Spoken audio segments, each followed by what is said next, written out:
Hello friends, CIA podcast show में आप सभी का बहुत बहुत स्वागत है। मैं शिल्पा सरोज। आज के शो में हमारे गेस्ट हैं सौरभ मेश्राम। आज उनको हम पॉडकास्ट में बुलाए हैं और ये आज हमारा एपिसोड 2 है। और इस शो में हम उनके लाइफ जर्नी में, उनका लाइफ स्ट्रगल के बारे में बात करेंगे। सौरभ मेश्राम की बात करूँ तो वो छत्तीसगढ़ से बिलोंग करते हैं और अभी हाल ही में छत्तीसगढ़ माइनिंग इंस्पेक्टर का एग्ज़ाम हुआ है। तो जैसे कि मैं बताना चाह रही हूँ कि वो छत्तीसगढ़ माइनिंग इंस्पेक्टर में एज अ माइनिंग इंस्पेक्टर चयनित हुए हैं। तो अब बाकी तो बात उनसे करेंगे जी। पहले उनको मैं बुलाना चाहूँगी। सौरभ, आपका बहुत बहुत स्वागत है thank you very much ma'am invite करने के लिए। हेलो सौरभ, कैसे हैं आप? बहुत बढ़िया ma'am. Thank you for inviting. Okay. So this is your first podcast, अगर मैं सही हूँ तो? हाँ, फर्स्ट पॉडकास्ट। अच्छा, ओके। सो सबसे पहले आप खुद के बारे में थोड़ा सा इंट्रो दे दीजिए, उसके बाद फिर हम आगे चर्चा करेंगे कैसे क्या है। जी मैम, मेरा नाम सौरभ मेश्राम है। मैं राजनांदगांव छत्तीसगढ़ से बिलोंग करता हूँ और एक मिडिल क्लास फैमिली से मैं बिलोंग करता हूँ बेसिकली। और मेरी एजुकेशन की बात की जाए तो मैंने अपने डिस्ट्रिक्ट से मेरी एजुकेशन कंप्लीट करी है। राजनांदगांव से मेरी पढ़ाई हुई है। उसके बाद मैंने बीटेक माइनिंग इंजीनियरिंग में किया है एनआईटी रायपुर से। और उसके बाद मैंने यूपीएससी की प्रिपरेशन करी थी मैम।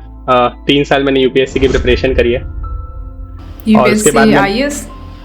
जी आईएएस यूपीएससी की प्रिपरेशन करी थी। ओह माय गॉड, क्या बात है। और तो उसके बाद प्रिपरेशन के साथ मैंने 3 अटेम्प्ट यूपीएससी के दिए थे, बट मेरे से क्लियर नहीं हो पाया था। और ये मेरा फर्स्ट एग्जाम था जिसमें मैंने दिया था। और ये टेक्निकल बैकग्राउंड मेरा, माइनिंग इंस्पेक्टर। हाँ, छत्तीसगढ़ माइनिंग इंस्पेक्टर। और फॉर्चुनेटली ये मेरे से क्लियर हो गया। चलिए, फर्स्ट ऑफ ऑल तो many congratulation on selecting as a mining inspector.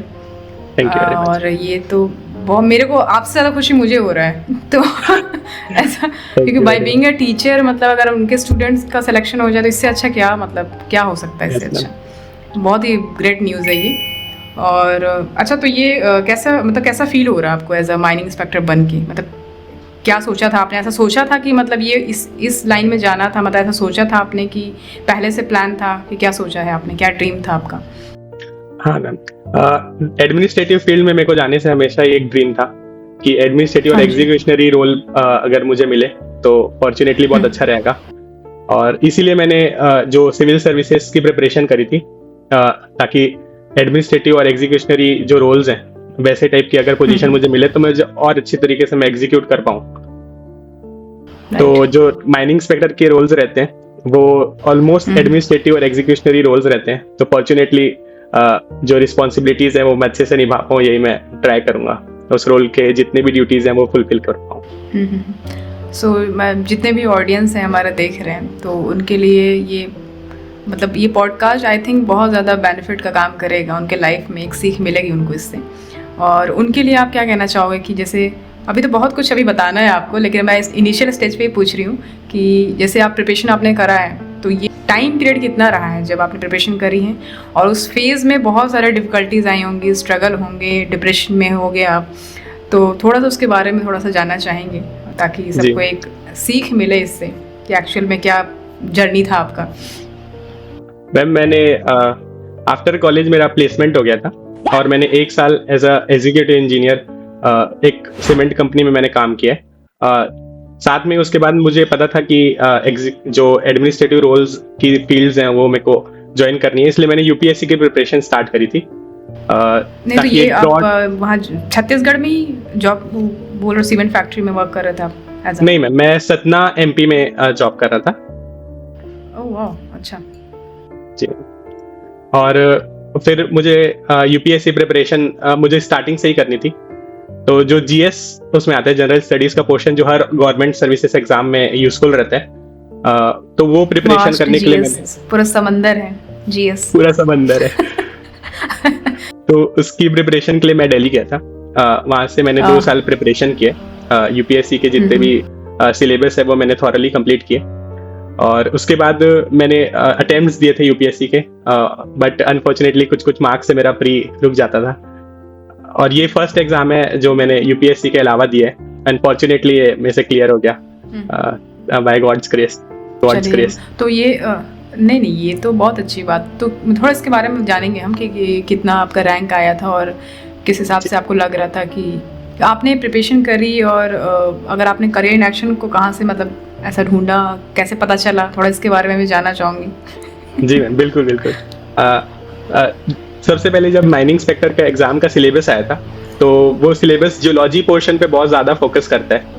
और being from mining engineering background, geology हम लोग थोड़ा ही पढ़ते हैं, सिर्फ फर्स्ट ऑब्वियसली।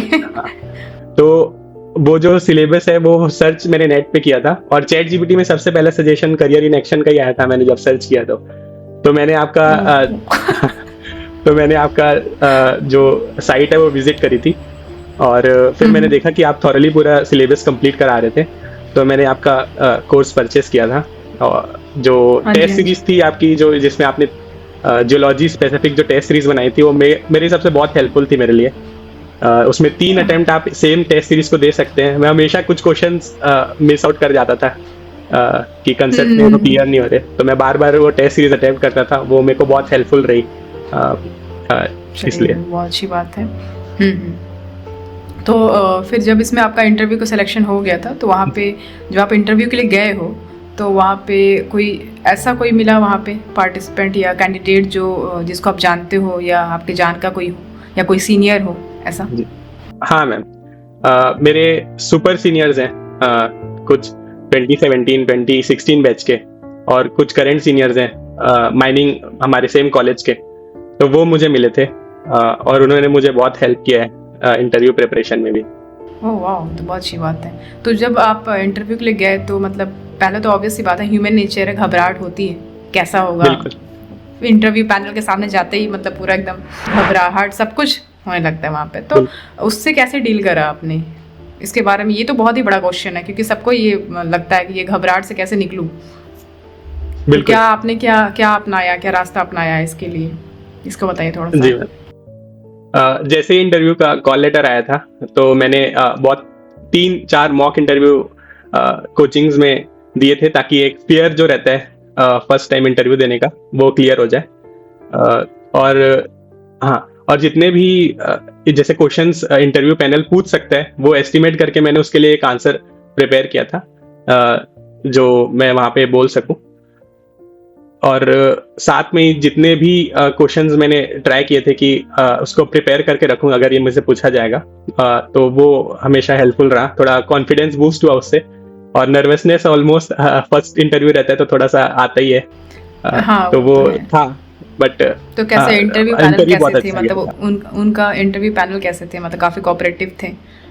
हाँ, बहुत कोऑपरेटिव रहते हैं मैम। वो भी समझते हैं कि फर्स्ट टाइम इंटरव्यू है और बच्चा थोड़ा नर्वस रहता ही है, बट बहुत कामली वो क्वेश्चन पूछते हैं। आपको जहाँ पे भी डाउट रहता है, जैसे आपको नहीं आ रहा है तो आप सॉरी बोल दीजिए, वो आपसे दूसरा क्वेश्चन पूछते हैं। बहुत काम और ऐसा कंपोज माहौल था। तो आपने जितना प्रिपरेशन करके गई, तो ऐसा हुआ क्या कि वहाँ पे जब आप गए, जब क्वेश्चन पूछा गया, तो आपको ऐसा फील हुआ कि अरे ये तो सब तो मैं पढ़ के गया था, वहीं से पूछ लिया गया है? वैसे बेसिकली मैम जियोलॉजी थोड़ा कम पूछा गया था, इंटरनेशनल रिलेशंस के क्वेश्चंस ज्यादा थे, करंट के क्वेश्चंस ज्यादा थे। जैसे रिसेंट में पूछा गया। हाँ, इंटरनेशनल रिलेशंस के क्वेश्चंस बहुत ज्यादा थे में से।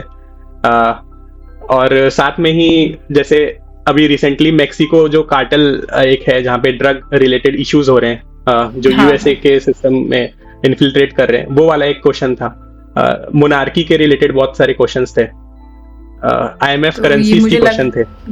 ये मुझे लग रहा है कि शायद आपका बैकग्राउंड देख के, तो अगर आपने यूपीएससी की तैयारी करी थी, पूछा था उन्होंने कि आपने यूपीएससी प्रिपरेशन करी है?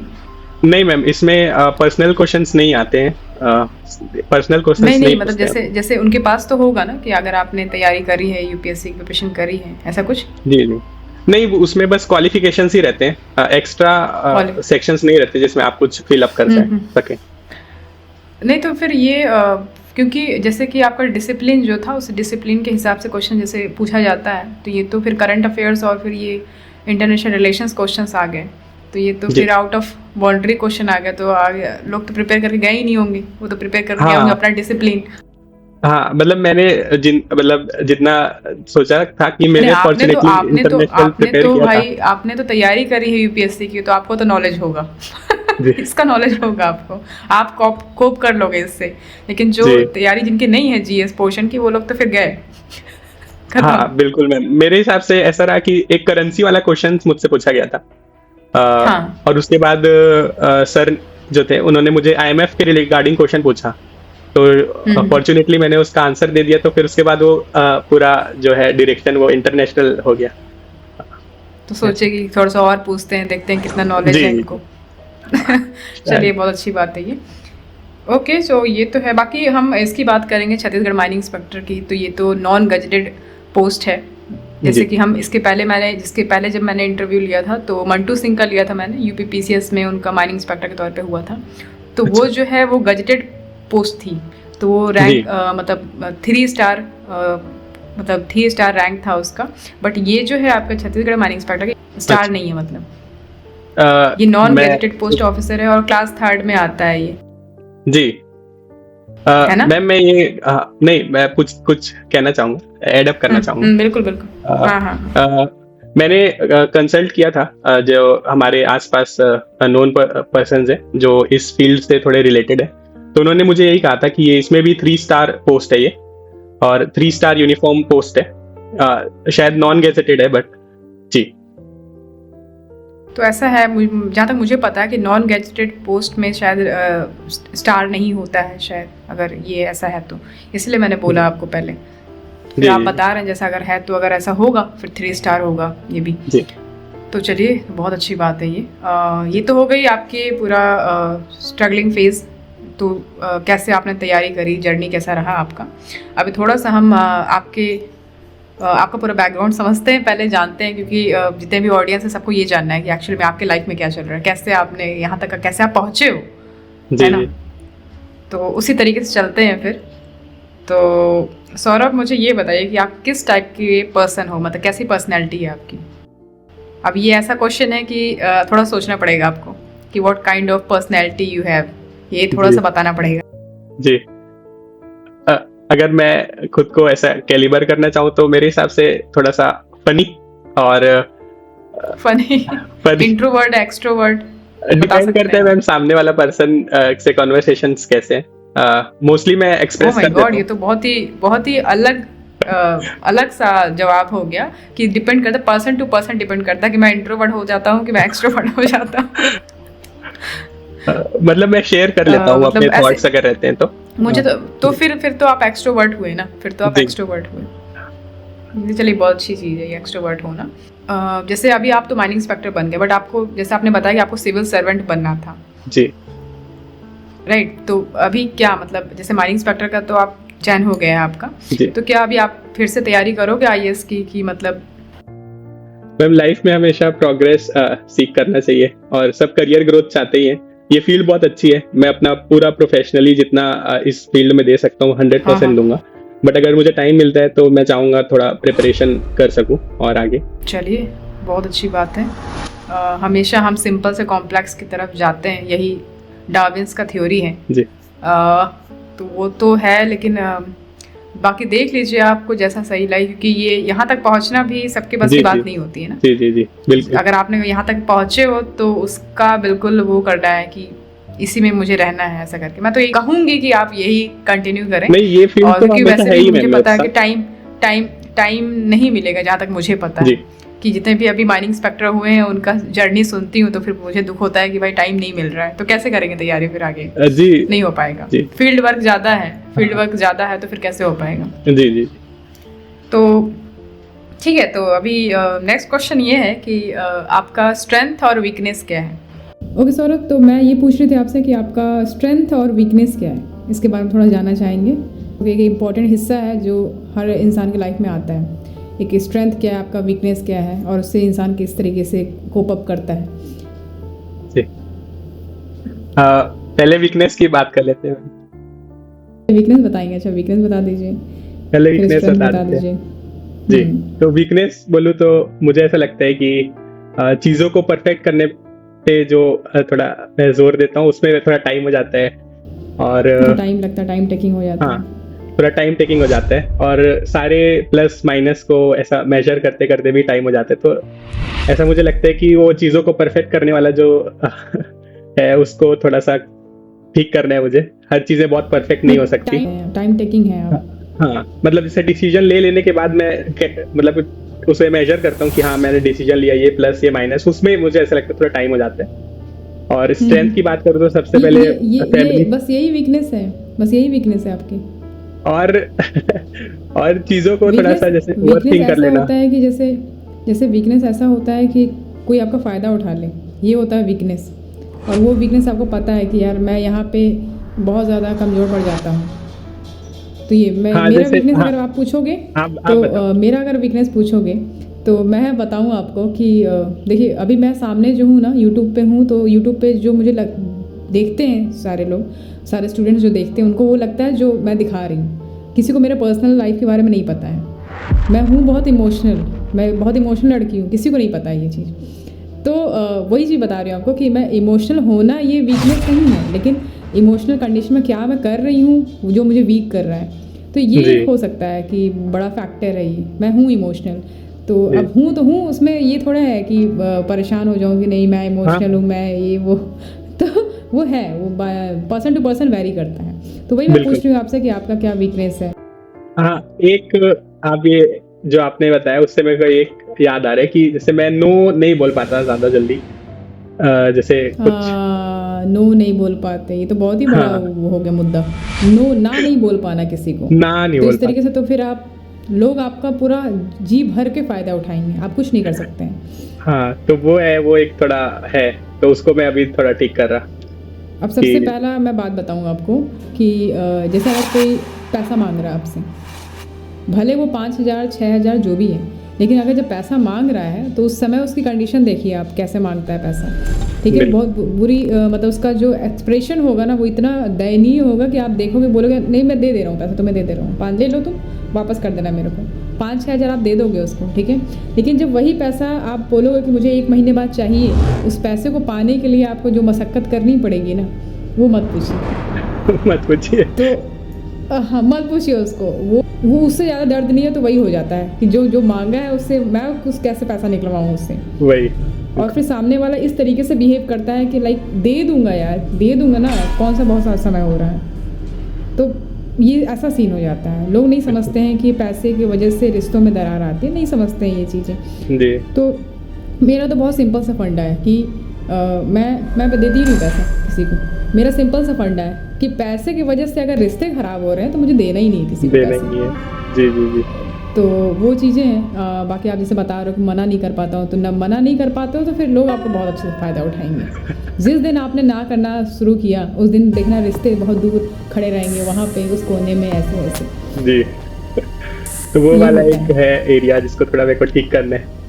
और हाँ, स्ट्रेंथ चलिए अच्छी की बात है, इसको ना बोलना सीखिए। सीखिए। नो हाँ कैसे करते हैं। जी जी जी। फिर स्ट्रेंथ क्या है आपका? स्ट्रेंथ मेरे हिसाब से मेरी फैमिली है, मेरे फ्रेंड सर्कल है, हमेशा ही मेरे सिबलिंग्स हैं। हाँ, और एक्सटेंडेड फैमिली मेरे को हमेशा ही सपोर्ट किए हैं हर एक मोमेंट में जो भी मैंने डिसीजन लिए हैं। इमोशनल सपोर्ट जो फैमिली प्रोवाइड करती है, आई थिंक कोई भी एग्जाम के प्रिपरेशन में एक सबसे मेजर रोल रहता है उनका। बिल्कुल बिल्कुल बिल्कुल, ये तो बिल्कुल। बहुत ही बड़ी बात बोली आपने।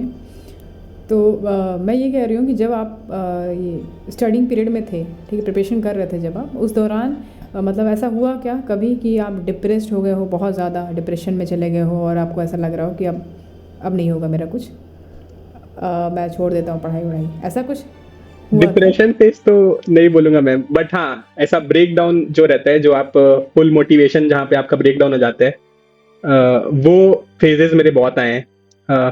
हर एक मतलब मैं अगर एग्जांपल दूं तो जितने भी अटेम्प्ट्स मैंने दिए हैं, यूपीएससी हो गया या जितने भी अदर एग्जाम दिए हैं, हर एक में मैं अपना 100% देने का ट्राई करता था।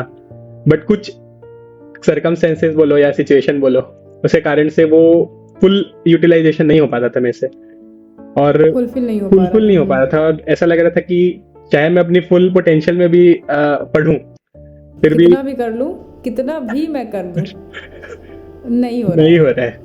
तो मेरे हिसाब तो से वो लास्ट क्वेश्चन ये आता है कि अब कितना कर लूं, अब कितना कर अब लूं। इससे ज़्यादा कितना कर लूं। जी, मतलब मुझे ऐसा लगता है कि जैसे फर्स्ट अटेम्प्ट मैंने दिया और मैं फेल हुआ, तो मुझे ऐसा लगा ठीक है कुछ पोर्शंस मेरे बच गए होंगे, उसको मैं अभी वापस ब्रश अप कर लेता हूँ, उसको रिवाइज कर लेता हूँ। लूप होल्स होंगे कुछ, उसको मैं थोड़ा सा नरिश करता हूँ। हाँ। और उस समय ये वाला एग्जाम की डेट अनाउंस नहीं हुई थी, तो मैं उस समय यूपीएससी प्रिपेयर कर रहा था।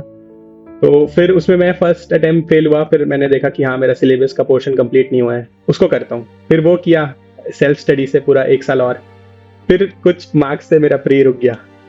तो फिर वही जो फेज आता है जिसपे आप, क्योंकि रिजल्ट बहुत 1 साल बाद आपको पता चलता है कि आपने क्या गलती करी होगी, तो वो ऑब्वियसली ये यूपीएससी की जर्नी तो आप जान ही रहो, 1 साल का पूरा टेन्योर होता है। हाँ, और वो एक लूप है मैम, वो लूप में जब तक कि आप रहोगे वो बहुत टायरिंग है, बहुत टायरिंग है। मतलब मुझे ऐसा लगता है कि जो स्टूडेंट एक बार ट्राई भी करता है कि यूपीएससी में प्रिपेयर करूंगा, वो वहीं से उसको पता चल जाना चाहिए कि ये जर्नी बहुत लंबी होने वाली है पहले। हाँ बिल्कुल, अगर आप उसमें कदम रख रहे हो तो उसको पहले ये जान लो कि तुम इसमें कदम रख रहे हो और ये एक लूप में चले, उसके लिए पहले से रेडी रहो।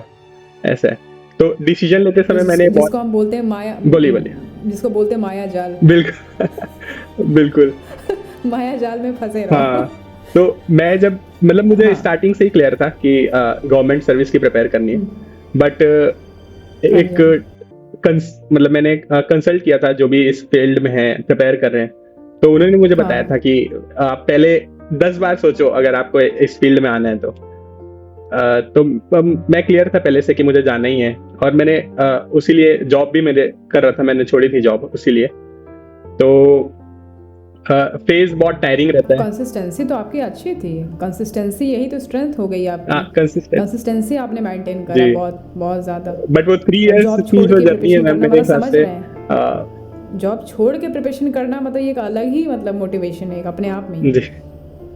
ये हर कोई नहीं कर पाता है, ये सिर्फ बातें होती हैं लोगों की कि हाँ जो सोच रहे हैं जॉब छोड़ दें उसके बाद तैयारी करें, टाइम तो मिलता नहीं है, तो ये कहने की बात होती है। लेकिन जब आपने जॉब छोड़ दी है अंदर आप लग गए उसमें, तो ये तो फिर अपने आप में एक मोटिवेशन है जी। मेरे हिसाब से तो ये तो स्ट्रेंथ, हाँ वो स्ट्रेंथ हो सकती है शायद। हाँ चलिए अच्छी बात है जी, बहुत अच्छी बात है ये तो अभी अच्छा ये बताइए मुझे कि आप इमोशनल हो कि इमोशनल नहीं? इमोशनल हूँ मैं, अच्छा इमोशनल हूँ। मैं शेयर करता हूँ, बट चीज़ें अगर मेरे साथ कुछ ऐसा रहता है, मोस्ट प्रोबेबली मेरे सिबलिंग्स हैं, सारे ही में से बड़े हैं, तो वो इन सारी सिचुएशन से जा चुके हैं, तो वो मुझे हमेशा ही गाइड करते रहते हैं कि ये सबके फेज में, ये मतलब सबकी लाइफ में ये फेज आता है और आपको कोप अप करना ही लाइफ है इससे, ऐसा। तो सिबलिंग्स मुझे हमेशा ही गाइड करते रहे हैं, और सीनियर्स से मैं हमेशा टच में रहता हूँ, जो मेरे से बड़े हैं, तो वो हमेशा ही एक गाइडिंग लाइट रहते हैं। नहीं, गाइडेंस तो बहुत ज़रूरी है। किसी की लाइफ में कोई गाइड करने वाला नहीं होता है, वो अकेले रहते हैं, सब कुछ अपने से करते हैं। तो ये चीज़ें होती हैं, आप बता रहे हो जैसे सब गाइडेंस है, तो सबसे पहला मेन आपका जो सपोर्ट है वही है, तो ये तो सबसे आगे लेके आया है आपको। अच्छा, यहाँ पे मैं बोलना चाहूँगी कि ऐसा कुछ है, anything you want to tell your parents यहाँ पे इस पॉडकास्ट, जो भी कुछ कहना चाह रहे हो, आपके पेरेंट्स देख रहे होंगे, उनके लिए कुछ भी कहना चाहो तो यहाँ कह सकते हैं आप। जी मैम, मैं तो थैंक यू ही बोल सकता हूँ उनको। अभी तक मेरे को जिस तरीके से मेरे पेरेंट्स ने सपोर्ट किया है, आई थिंक पूरा क्रेडिट कि कोई भी एग्जाम क्लियर करने में मैं उन्हीं को देना चाहूँगा। एक मोमेंट मैं याद करना चाहूँगा मैम, जैसे यूपीएससी के 3 अटेम्प्ट्स मेरे क्लियर नहीं हो रहे थे, और मैंने पापा से प्राइवेट डिस्कशन किया था कि ये और क्या मेरे को क्लियर करना है कि जो मैं पूरी तरीके से प्रिपेयर्ड रहूं नेक्स्ट अटेम्प्ट के लिए। तो उन्होंने मुझे बोला था कि ट्राई करते रहो हमेशा, कभी भी द मोमेंट आपने ट्राई करना छोड़ दिया आप लूज कर देंगे जो भी मोटिवेशन से आपने चीजों को किया था स्टार्ट जिससे, और वो मेरे को संजो के रखा था।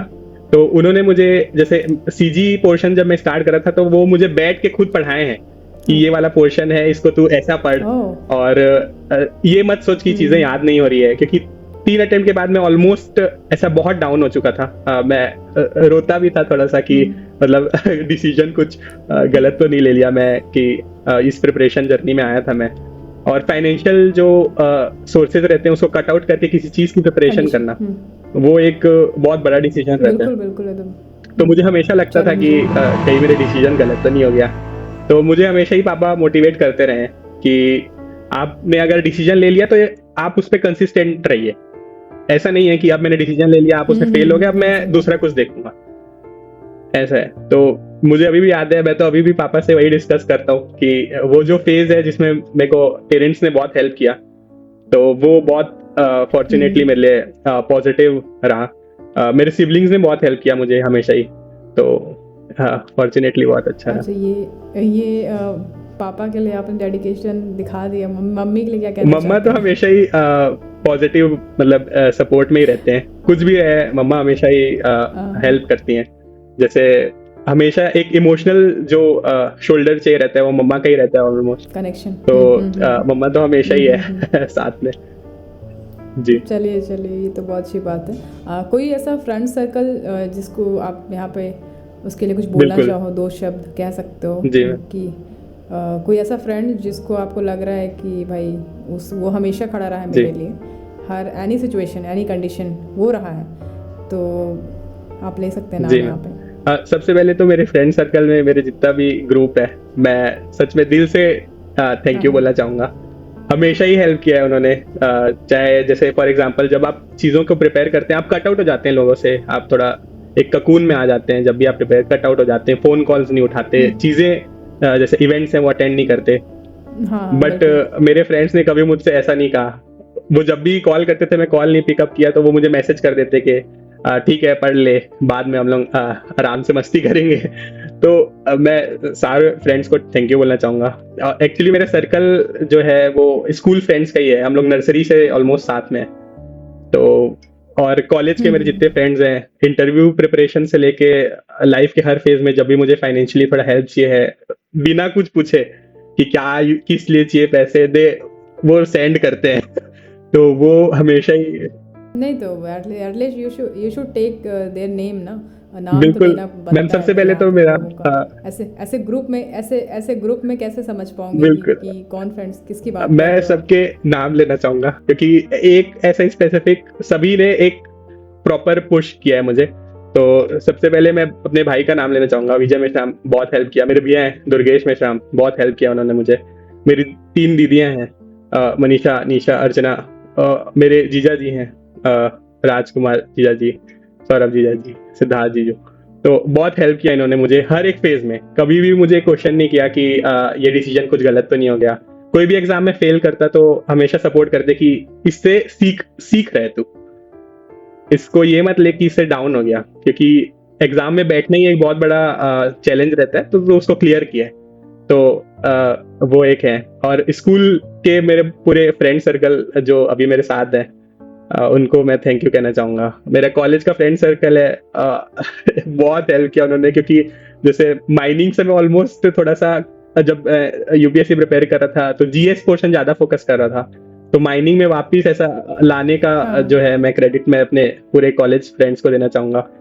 नाम भी लेना चाहूंगा, स्वाभिमान है, शुभम तिवारी है, और मेरे फ्रेंड सर्कल में और बहुत सारे जितने भी दोस्त हैं मेरे, गौरी, और मेरे सीनियर्स हैं, रंजीत सर, उमेंदर सर, अभी मेरे साथ जो इस फील्ड में साथ में कलीग रहेंगे, विवेक सर, मनोज सर, उनको मैं थैंक यू कहना चाहूंगा। उन्होंने मुझे बहुत हेल्प किया है। हर एक सिचुएशन में मैं उनको कॉल करता था कि सर ऐसा स्टक हो गया, उन्हें बोलते टेंशन मतलब मैं देखता हूँ। तो वो जो सपोर्ट मिला है वो बेस्ट है।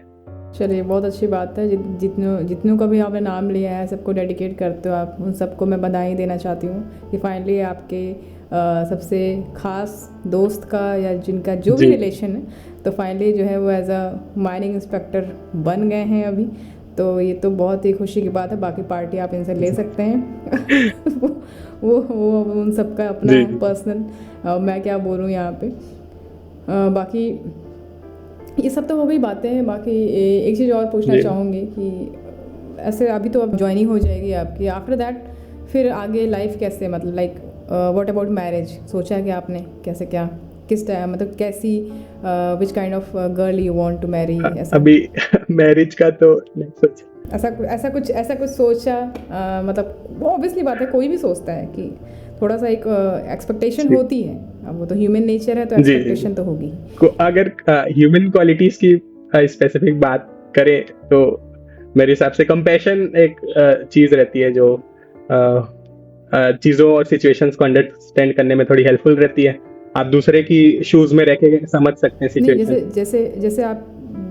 जैसे आप ये समझ रहे हैं कि which kind of girl you want to marry, means कि आप क्या चाहते हो, किस फील्ड की हो लड़की, आपके स्ट्रीम की हो या कोई भी स्ट्रीम की हो सकती है, जैसे कि टीचिंग है या मेडिकल है, वॉटेवर जो भी हो। तो आपको ऐसा कोई इशू है क्या कि आपके फील्ड से ही हो या टेक्निकल ब्रांच से हो तो ऐसा करें मैरिज? नहीं मैम, ऐसा स्पेसिफिकली तो नहीं कहना चाहूँगा। मेरे हिसाब से क्वालिटीज वही कुछ हैं पूछ जो रही मेरे हूँ। हिसाब से होनी चाहिए। वो क्वालिटीज में एक जैसे कंपैशन कि है, जो मेरे को ज़्यादा ऐसा लगता है कि आ, कंपैशन, ट्रस्ट और पीस थोड़ा आजकल लाइफ में है। तो हाँ, तो शांति, आजकल शांति शांति कहाँ है? की है। तो मेरे हिसाब से वो क्वालिटीज रहे तो ज़्यादा अच्छा रहेगा। बाकी दोनों तरफ से रिलेशन, हाँ, ये एक चीज़ भूल गया लगता है, रिस्पेक्ट। रिस्पेक्ट और ट्रस्ट तो मैम हमेशा ही रहना चाहिए रिलेशनशिप में। रिस्पेक्ट और म्यूचुअल बिल्कुल, अंडरस्टैंडिंग बहुत ये ज़रूरी बहुत है। ज़रूरी है। नहीं होगा तो फिर जी ऐसे जी जी। पॉसिबल नहीं है। और मम्मी पापा का क्या है, उनका क्या कहना है, क्या सोच विचार है अभी इस पे? तो इसके ऊपर कोई डिस्कशन नहीं हुआ है घर में, तो मेरे हिसाब से घर में ज़्यादा डिस्कशन ही नहीं हुआ डिस्कशन है? नहीं ओ हुआ माय है। मैं नहीं गॉड। रहता हूँ तब जब डिस्कस होता होगा, ये हो सकता है। अच्छा, आप नहीं रहते हो तो होता आपके होगा, एब्सेंस में होता होगा, नहीं ऑब्वियस सी पता है, बात है, बट आपको नहीं मुझसे पता ऐसा होगा। ओपनली डायरेक्ट डिस्कशन अभी नहीं हुआ है, और मैंने अभी थोड़ा ये सब चीज़ों पे पॉज के लिए बोला है। तो फॉर्चुनेटली आपके लाइफ में अभी कोई नहीं, नहीं है? अभी तो चलिए, अच्छी बात है। आपको ढेर सारी शुभकामनाएं, जल्दी से आपके लाइफ में कोई आए एंड वो आपको आपका फुल सपोर्ट बने। जी लास्टली मैं ये कहना चाहूँगी कि हमारे ऑडियंस के लिए कुछ बोलना चाहो, क्योंकि न्यू कॉमर्स अभी आएंगे तो वो सब फ्रेशर जो भी जी मैरिज जी जी, इंस्पेक्टर की तैयारी कर रहे हैं, उनके लिए कुछ आप अपने स्ट्रगलिंग फेज से कुछ बिल्कुल बताना चाह रहे हैं, कुछ शेयर करना चाह रहे हैं, तो उनको आप बता जी। सकते हैं कि किस तरीके से एक छोटा सा, मतलब एक स्ट्रैटेजी को बता सकते हैं आप कि किस तरीके से फॉलो अप करें ताकि वो प्रिपरेशन कर पाएँ अपना। बहुत छोटा स्ट्रैटेजी जी बताना चाहें जो आपने खुद किया है और वो खुद चीज़ बता सको, जिससे लोगों को ये लगे कि हाँ, ये टिप्स जो है ये हेल्पफुल है। बहुत ही लास्ट टाइम में जी मोटिवेशन काम करेगा। जी हाँ, हेल्पफुल है। मैम, न्यू कमर्स को मैं यही बोलना चाहूँगा कि प्रोसेस को ट्रस्ट करिए। जो वो प्रोसेस है जिसमें आपको प्रिपरेशन में जाना है, वो प्रोसेस में आपको सिलेबस पूरी तरीके से कंप्लीट करना है। कोई भी मूवमेंट में आपको सिलेबस से बाहर कुछ नहीं पढ़ना है, पहली चीज। दूसरी, टेस्ट सीरीज बहुत इंपॉर्टेंट है। अगर आप टेस्ट सीरीज रेगुलर लगा रहे हैं तो मेरे हिसाब से सबसे बेस्ट चीज रहेगा, आप चीजों को रिकॉल जल्दी कर पाएंगे। और कोई भी फेज आए जहाँ पे आपको ऐसा लगे कि नहीं हो पा रहे, पॉज लीजिए, बट स्टॉप नहीं होना है। पॉज और स्टॉप में बहुत अंतर है। तो पॉज लेना है थोड़ा सा, बट स्टॉप नहीं करना है। जर्नी है, आपको सीखना है हर एक न्यू एक्सपीरियंस से। कंसिस्टेंट रहिए, और वो जो मोटिवेशन से आपने इस प्रिपरेशन को स्टार्ट किया, वो मोटिवेशन हमेशा बैक ऑफ द माइंड रहना चाहिए कि मैंने इस चीज के लिए आया था और मैं यही चीज करूंगा। डिस्ट्रैक्शन और बाकी चीजें जो हैं वो बाद में आएंगी, बाद में आप उसमें जाना। लेकिन फोकस्ड माइंडसेट मेरे हिसाब से बहुत जरूरी है। आजकल बहुत कॉम्पिटिटिव हो गया है, हर एक एग्जाम बहुत कॉम्पिटिटिव है। तो आपको एक बाकी से अलग करने वाला वो यही चीज है, क्योंकि डिस्ट्रैक्शंस की बहुत सारी चीजें आजकल, सोशल मीडिया, ये सब हो गया। तो मेरे हिसाब से, और मोटिवेट रहिए। सबकी लाइफ में फेज आता है, इस फेज से निकल के ही आप एक अच्छे एक्सपीरियंस को गेन करेंगे, जो आगे जाके आपकी लाइफ में और यूजफुल रहेगा। तो न्यू कमर्स को मैं ये बोलना चाहूँगा। यहाँ पे आपने sorry Yes. Sorry to interrupt, but यहाँ पे आपने कहा कि सोशल मीडिया से दूर रहो, ये कहा आपने। तो सोशल मीडिया अच्छा बुरा भी भी है, है, बिल्कुल अच्छा भी है, बिल्कुल ये मेरा मानना है। और क्योंकि उस पर आप बहुत सारी चीज़ें आप उस पर भी सीखते हो, उस पर पूरा करंट अफेयर्स बिल्कुल पूरा सीख जाते हो आप। बिल्कुल मुझे ऐसा लगता है कि पूरा करंट अफेयर्स, पूरा करंट की दुनिया से आप पूरा वाकिफ़ हो रहे हो, वहाँ पे सारा अपडेट मिल रहा है आपको वहाँ पे, लेकिन तब जब आप उसको सही बिल्कुल तरीके से यूज़ कर रहे हैं। अब सारा टाइम आप जब सिर्फ रील ही रील देखोगे तो फिर आपकी तैयारी तो हो नहीं पाएगी, समय तो बचेगा नहीं आपके पास। तो ये मैं कहना चाहूँगी कि सोशल मीडिया से दूर नहीं होना है। हाँ, ये हो सकता है कि आप सोशल मीडिया पे ज़्यादा उतना एक्टिव ना रहो उतना, लेकिन आप अपने काम की चीज़ों को देख सकते हैं। अब आप जहाँ भी देख रहे हो कि आपका रील अगर 2-3 से भी ज़्यादा स्क्रॉल हुआ तो फ़ोन फेंक दो किसी कोने में एंड फिर लग जाओ अपने प्रिपरेशन में। अगर ऐसा लग रहा है कि आप बहुत ज़्यादा रील में टाइम दे रहे हैं तब, बाकी तो फिर बहुत ही अच्छा है सोशल मीडिया, मुझे तो लगता है जहाँ तक। तो हाँ, जैसे आपने स्ट्रैटेजी तो बता दिया, टिप्स भी बता दिया, चलो बहुत अच्छी बात है। अब यहाँ पे एक क्वेश्चन ये आता है कि आपने देखा होगा कि मैं ज़्यादा फोर्स करती हूँ पार्ट बी पे, तो प्लान ए फेल हो जाए तो प्लान बिल्कुल। बी पे जाना चाहिए। तो इस पे क्या कहना चाहते हो आप? कि देखिए बहुत सारे माइनिंग के जो एस्पिरेंट है ना, नहीं हो पाया उनका, मैं उसकी बात कर रही हूँ। माइनिंग जैसे माइनिंग से दार ओवरमैन के लिए उसी पे बहुत ज़्यादा वो चल जी। रहा था अभी। तो लोगों का एज निकल गया है एंड अब वो कह रहे हैं कि अब क्या करें, उनके पास तो कोई ऑप्शन ही नहीं बचा। माइनिंग ले दे के किया हुआ था, अब क्या करूँ? तो प्लान बी, फिर मैं उनको ये बता रही थी कि जब आपके पास सब कुछ ख़त्म हो गया है तो आप प्लान बी फिर बिज़नेस करो। अब क्या बता सकते हैं, कोई और रास्ता है नहीं, प्राइवेट आप कर नहीं पाओगे। तो इस चीज़ के लिए आप क्या कहना चाहो? कुछ है आप कहना चाहो, ऑडियंस को बताना चाहो? आपकी तरफ से हम सुनना चाहेंगे कि कुछ आप क्लू है कोई आपकी तरफ से जो आप बताना चाहो, क्या करे इंसान जी प्लान बी में? मैम, अगर प्लान बी देखा जाए तो सबसे बेस्ट अपॉर्चुनिटी ये रहती है, आप स्किल डेवलप कीजिए। अगर जिस फील्ड में आप हैं उस फील्ड में आपने नहीं हो पाया जो भी आपका ड्रीम था, आप स्किल डेवलप कीजिए। सारे अपॉर्चुनिटीज़ यूट्यूब और बाकी सोर्सेज हैं आपके पास। गवर्नमेंट की बहुत सारे पोर्टल्स हैं, उसमें आप रजिस्टर होके न्यू स्किल्स सीख सकते हैं। और सीखने की मेरे हिसाब से कोई एज नहीं होती। एग्ज़ाम देने की एज निकल गई होगी लेकिन सीखने की नहीं है। और फॉर्चुनेटली अगर आपने बहुत अच्छी तरीके से प्रिपरेशन करी है तो एक समय आएगा जब आपका वो जो स्किल्स है वो यूज़फुल होगी। मेरे हिसाब से स्किल्स और अपने आप को ब्रशअप करना ज़्यादा इम्पोर्टेंट है। अगर आप देखें कि एक फेज़ में जो आप थे और नेक्स्ट टाइम जब आप उसी फेज़ को देखें तो मेरे हिसाब से एक पॉजिटिव रहें आप अपने आप में कि मैंने कुछ गेन किया है लाइफ में, और वो मेरे हिसाब से ज़्यादा इम्पोर्टेंट है इसमें करने के लिए। जी। और एज अ प्लान भी देखना जाए तो माइनिंग सेक्टर से मेरे हिसाब से सबसे बेस्ट प्लान भी यही है कि आप जितना भी एक्सपीरियंस है, क्योंकि एक्सपीरियंस के बेसिस पे आप मतलब अप्लाई कर सकते हैं जॉब्स के लिए, जितनी भी प्राइवेट कंपनीज है उसमें। तो आप अपने एक्सपीरियंस को फुलफिल करके रखिए और प्राइवेट कंपनीज पे ट्राई कीजिए। ओके, ठीक है। तो अभी ये कह रहे थे कि अच्छा सौरभ, तो ये आपको याद है टेलीग्राम आप कब ज्वाइन किए हो? करियर इन एक्शन का ग्रुप है टेलीग्राम पे। ये तब हुआ था स्टार्ट, आई थिंक 2022 में स्टार्ट किया था हम लोगों ने। तो जब मैं उसको स्टार्टिंग में टेलीग्राम ग्रुप को स्टार्ट किया तो उसमें आप मानोगे नहीं तो 50 लोग थे, कि मुश्किल से 50 लोग थे। कैसे कैसे आए 50 लोग? तो मेरे को उतना आइडिया नहीं था टेलीग्राम का, नया नया आया था। तो बस ये पता चला कि टेलीग्राम एक अच्छा मीडियम है डॉक्यूमेंट्स और ये PDFs वगैरह, नोट्स वगैरह शेयर करने के लिए। तो जो भी मैं क्लास लेती थी उसको शेयर करती थी वहाँ पे PDF, तो फ्री में। तो लोगों को लगता था कि ये तो बहुत दमदार कंटेंट है, फ्री में मिल रहा है, फ़ायदा उठाया जाए। और फिर इस तरीके से फिर टेलीग्राम पे लोग जुड़ने लगे, स्टूडेंट्स जितने भी हैं। तो वो 50 से और आज जो है, आज के डेट में 5000 प्लस उसमें मेंबर्स हैं। तो वो 50 से 5000 तक का सफ़र जो है ये मैं बता रही हूँ आपको कि बात हमारी इसकी हुई थी ना, प्लान बी की, प्लान ए से प्लान बी की। तो प्लान ए था मेरा कि ऐसा मैं एक्चुअली सिविल सर्विसेज तैयारी की थी मैंने, तो हाँ उसकी प्रिपरेशन करी थी मैंने, IAS की, PCS की। बट अनफॉर्चुनेटली नहीं हुआ क्योंकि मेरा ट्रीटमेंट चल रहा था, मेरा इशू हो गया था उसके वजह से, टेल बोन इन्फ्लेम हो गया था मेरा। तो मैं सिटिंग इतना नहीं कर पाती हूँ, अवॉइड करती हूँ। कंसिस्टेंसी मैंने 7-8 घंटा लगातार पढ़ती थी, उसकी वजह से मेरा जो स्पाइन है वो डिस्क बल्ज हो गया था। तो इसलिए मुझे सिटिंग अवॉइड करना पड़ा, तो इसलिए मुझे ड्रॉप करना पड़ा अपना प्रिपरेशन भी।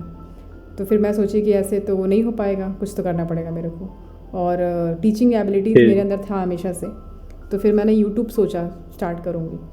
फिर यूट्यूब स्टार्ट किया तो ये क्या हुआ, प्लान बी मेरा प्लान बी पहले से प्रिपेयर था। तो उस प्लान बी को मैंने इतना ज़्यादा मतलब पूरा बना लिया, अपना ज़िंदगी बना लिया कि इसी में मुझे करना है, कुछ बहुत आगे लेके जाना है। तो फिर वही धीरे धीरे करते करते टेलीग्राम बहुत आगे गया। एंड अभी क्योंकि टेलीग्राम पे अब उतना नहीं है कि मिलियन फॉलोअर सब्सक्राइबर उतने हों, लेकिन अगर क्योंकि माइनिंग का फील्ड है ना, माइनिंग और जियोलॉजी है, तो उसमें उतना नहीं है एस्पिरेंट, बट जितना भी है ठीक। वही मैं बता रही थी आपको कि टेलीग्राम सबसे बड़ी एग्जांपल तो मैं खुद हूँ प्लान बी की। जब मैं किसी को कोई चीज़ बताती हूँ कि ये करो ऐसा करो, तो उसके पहले आपको कोई चीज़ पहले खुद रियलाइज़ करना पड़ता है कि आपके साथ अगर हुआ है तो, कि अगर आपके साथ हुआ है तब फिर लोग आपकी बात सुनेंगे। तो वही चीज़ है, बहुत बार मैं बहुत ज़्यादा परेशान हुई हूँ कि मतलब मैं क्या करूँ। अभी मैं व्यूज़ और इस सब के पीछे नहीं भागती हूँ, subscriber views, automatic subscriber content बढ़ेंगे अच्छा। जब आपका कंटेंट अच्छा होगा। जी। तो बस यही कॉन्सेप्ट के साथ चल रही हूँ, तो वही चीज़ है।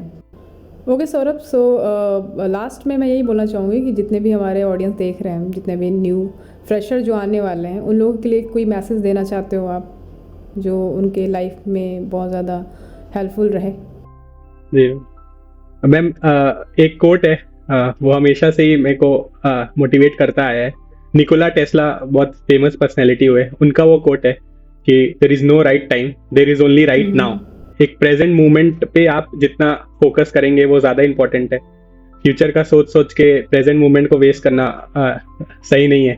तो मेरे हिसाब से वो कोट ऑडियंस को अगर थोड़ा मोटिवेट करे तो ज़्यादा अच्छा लगेगा मुझे। नहीं, बिल्कुल सही बात है। इसी में मैं एक और ऐड करना चाहती हूँ कि एक और कोट है कि if you start thinking to quit then think why you have started. So ये है कि आपने पहले ही सोच लो कि अगर आपको ऐसा लग रहा है कि भाई आप सब ख़त्म होने वाला है, ये क्यों कर दिया मैंने, तो पहले यही सोचो कि तुमने स्टार्ट ही क्यों किया था जब तुम्हें यही सोचना था। तो उस चीज़ में जाने से पहले ये सोच लो कि तुम्हें किस किस सर्कमस्टेंसेस के थ्रू होके जाना होगा। तो ये बहुत मेजर स्टेप लेना होगा। अभी तो फ़िलहाल आजकल कलयुग चल रहा है, तो पहले ही सबको सोच समझ के चलना है। अभी इसमें क्या कहा जाए। बाकी सौरभ, बहुत अच्छा लगा आपसे बात करके, सीरियसली, मतलब बहुत अच्छा कम्युनिकेशन है आपका। मुझे तो लग रहा है कि इंटरव्यू में इसका आपको बेनिफिट मिला होगा। मैम मुझे बहुत अच्छा लग रहा है, ये बिल्कुल न्यू एक्सपीरियंस था मेरे लिए। थैंक यू वेरी मच मेरे को इनवाइट करने के लिए। और बहुत कुछ डिस्कस किया, फर्स्ट टाइम मैं इतना ओपन हुआ, तो बहुत अच्छा लगा मुझे ये डिस्कस करने में। Thank you very much ma'am. क्योंकि आप एक्सट्रोवर्ट हो ना, ओपन हो गए आप। तो सबसे मैं तो फिर से आपको थैंक यू बोलूंगा। मैंने बहुत रिफर किया आपके जितने भी मटेरियल्स आपने दिए थे कोर्सेज में, बहुत अच्छा। चलिए, और टेस्ट सीरीज के लिए थैंक यू। कंटेंट अगर आपको फाइनली यहाँ तक लेके आया तो इससे अच्छी बात क्या हो सकती है। बहुत ही अच्छा है, मेरे लिए तो बहुत खुशी की बात है ये। जी, चलिए फिर ऐसे देखते हैं फिर कब मुलाकात होती है आपसे। बाकी तो बहुत अच्छा लगा आपसे बात करके, और मैं विश करती हूँ कि जल्दी ही आपका ज्वाइनिंग हो, बहुत ही अच्छे लाइफ में बहुत आगे जाओ आप, बहुत अच्छे अच्छे वर्क करें। और फिर ऐसा हुआ कभी कुछ तो फिर मुलाकात होगी, फिर लोगों के सामने लाऊंगी as a being a mining inspector, क्या क्या चीज़ें बतानी चाहिए वो देखेंगे फिर आगे। चलिए ठीक है सौरभ, आज बात करके आपसे बहुत अच्छा लगा। फिर जैसा होगा फिर मुलाकात होगी फिर कभी। जी ma'am, thank you very much ma'am, thank you. Okay, bye.